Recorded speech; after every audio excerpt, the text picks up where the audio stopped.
स्वागत है आपका। मैं विपिन शर्मा आज फिर से प्रस्तुत हूं आपके सामने मॉर्निंग न्यूज सेशन में। इसमें दैनिक रोजगार से जुड़ी हुई जो खबरें होती हैं वो हम एक एक करके आपके सामने लाते हैं, जो आपके विद्यार्थी जीवन और अभ्यर्थी जीवन को कहीं ना कहीं प्रभावित करती हैं। तो पहली खबर है, यूपी की बिजली व्यवस्था निजी हाथों में दी जाएगी। तैयारी हो चुकी है 1.1 लाख करोड़ के घाटे वाली बिजली कंपनियों को उबारने का प्रयास। लगातार घाटे में चल रही प्रदेश की बिजली वितरण कंपनियों को फिर निजी हाथों में दिए जाने की खबर है। उत्तर प्रदेश से सोमवार को बिजली कंपनियों की वित्तीय स्थिति पर हुई समीक्षा बैठक में उत्तर प्रदेश पावर कारपोरेशन के चेयरमैन और सभी बिजली वितरण कंपनियों के प्रबंध निदेशक ने सहमति जताई। ऐसे क्षेत्र जहां घाटा अधिक है वहां सहभागिता के आधार पर निजी क्षेत्र को जोड़कर सुधार किया जा सकता है।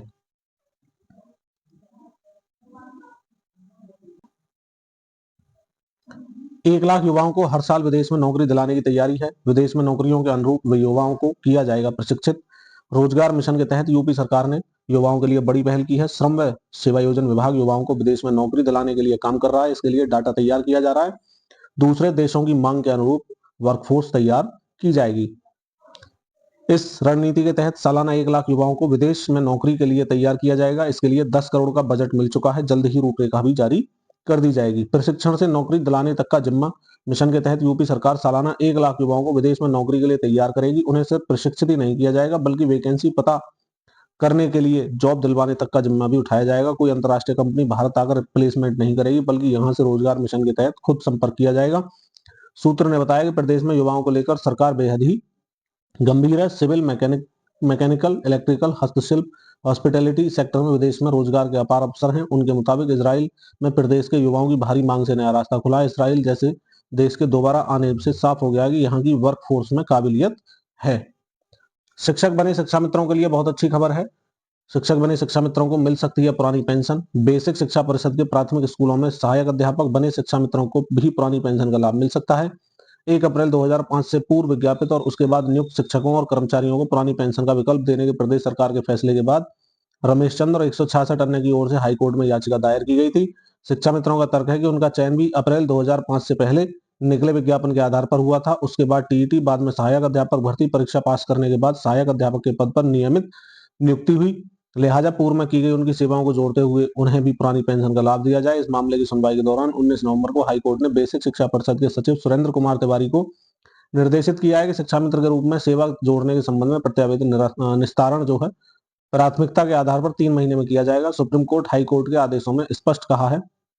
28 मार्च 2000 पहले से संविदा पर कार्यरत ऐसे कर्मचारी जो बाद में स्थायी पद पर चयनित हुए हैं उन्हें संविदा जो सेवा है पुरानी जोड़कर पेंशन दी जाएगी। जूनियर एडेड भर्ती के लिए मुख्यमंत्री से गुहार लगाई है। मुख्यमंत्री माननीय योगी आदित्यनाथ जी ने आश्वासन भी दिया है।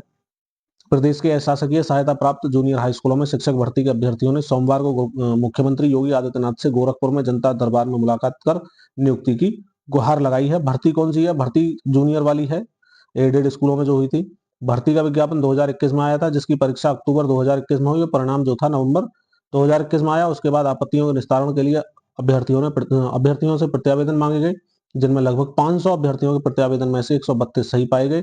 इसके सुधार के लिए शासन ने एक समिति गठित की और सभी ओएमआर सीट का पुनः मूल्यांकन हुआ, जिसके कारण लगभग 3200 अभ्यर्थी और फेल हो गए और दोबारा फेल अभ्यर्थी कोर्ट चले गए। हाईकोर्ट ने 15 फरवरी 2024 को सभी याचिकाएं खारिज करते हुए भर्ती का मार्ग प्रशस्त कर दिया, किंतु अधिकारियों की लापरवाही के कारण आरक्षण की जो विसंगतियां हैं अभी तक दूर नहीं हो पा रही हैं। जूनियर एडेड शिक्षक भर्ती संघ समिति के प्रदेश अध्यक्ष नागेंद्र पांडे ने बताया कि 4 बार रिमाइंडर के बावजूद भर्ती रुकी हुई है। भर्ती परीक्षाओं के लिए केंद्रों की सूची ऑनलाइन होगी। खबर है, राज्य सरकार भर्ती परीक्षाओं को पूरी तरह से पारदर्शी और गड़बड़ी मुक्त बनाने के लिए केंद्रों की सूची ऑनलाइन कराने जा रही है। प्रदेश के यानी उत्तर प्रदेश के सरकारी सहायता प्राप्त और विद्यालयों व इंजीनियरिंग कॉलेजों को परीक्षा केंद्र जो है बनाने की सूची में रखा जाएगा। प्रदेश स्तर पर इसकी सूची तैयार करते हुए मानव संपदा पोर्टल पर ऑनलाइन किया जाएगा, जिससे जरूरत के आधार पर आयोग और बोर्ड इसका इस्तेमाल कर सकेंगे। मुख्य सचिव मनोज कुमार सिंह की देखरेख में इसे कराया जा रहा है। यूपी लोक सेवा आयोग को पीसीएस भर्ती के लिए परीक्षा करानी है। इस भर्ती के लिए 5,76,154 अभ्यर्थियों को परीक्षा देनी है। लोक सेवा आयोग ने इसके लिए प्रदेश के 41 जिलों में केंद्र बनाया था, जिसके चलते परीक्षा 2 दिनों में कराने के आदेश पर अभ्यर्थियों ने खूब हंगामा भी किया था। आपको याद होगा। प्राकृतिक कृषि को मिलेगा प्रोत्साहन, बिना उर्वरक खेती करेंगे किसान। 2481 करोड़ रुपए से राष्ट्रीय प्राकृतिक खेती मिशन की शुरुआत हो चुकी है। कैबिनेट ने सोमवार को किसानों के हितों में बड़ा फैसला करते हुए राष्ट्रीय प्राकृतिक खेती मिशन को हरी झंडी दे दी है। इसके लिए कुल 2481 करोड़ रुपए की मंजूरी दी गई है। सरकार का लक्ष्य 1 करोड़ किसानों को प्राकृतिक खेती बिना उर्वरक के लिए प्रेरित करना है। योजना से मिट्टी की सेहत सुधरेगी और खेती की लागत में भी कमी आएगी। टिकाऊ खेती का माहौल भी तैयार होगा। पेपरलेस और ऑनलाइन होगी पैन कार्ड की अब मौजूदा प्रणाली जो है। आर्थिक मामलों की मंत्रिमंडलीय समिति ने आयकर विभाग की पैन 2.0 परियोजना को मंजूरी दे दी है। इस परियोजना पर 1435 करोड़ रुपए खर्च किए जाएंगे। अश्विनी वैष्णव ने कहा, पैन कार्ड जिंदगी का एक हिस्सा है या मध्यम वर्गीय छोटे कारोबारी सभी के लिए महत्वपूर्ण है। पैन 2.0 परियोजना के तहत मौजूदा प्रणाली को अपग्रेड किया जाएगा। यह पेपरलेस और ऑनलाइन रहेगा। व्यापार जगत की तरफ से बहुत ज्यादा मांग हो रही थी, क्या 3-4 अलग अलग सामान्य व्यवसाय पहचानकर्ता की जगह कोई एक आइडेंटिफायर हो सकता है। इसे देखते हुए पैन 10 आदि को एकीकृत किया जाएगा। सेवानिवृत्त केंद्रीय सशस्त्र पुलिस बल और राजपत्रित अधिकारी करेंगे परीक्षाओं की निगरानी। अब परीक्षा केंद्र के गेट पर सत्यापन व जांच भी शामिल हो जाएगी। नेशनल टेस्टिंग एजेंसी एनटीए की राष्ट्रीय दाखिला प्रवेश प्रक्रियाओं की शुचिता बनाए रखने के लिए अब सेवानिवृत्त केंद्रीय सशस्त्र पुलिस बल के अधिकारी और राजपत्रित अधिकारी जो होंगे वो पर्यवेक्षक होंगे और शैक्षणिक सत्र 2025-26 के लिए परीक्षाओं को पारदर्शी और भरोसेमंद बनाए जाने के लिए पर्यवेक्षकों की जिम्मेदारी तय की गई है।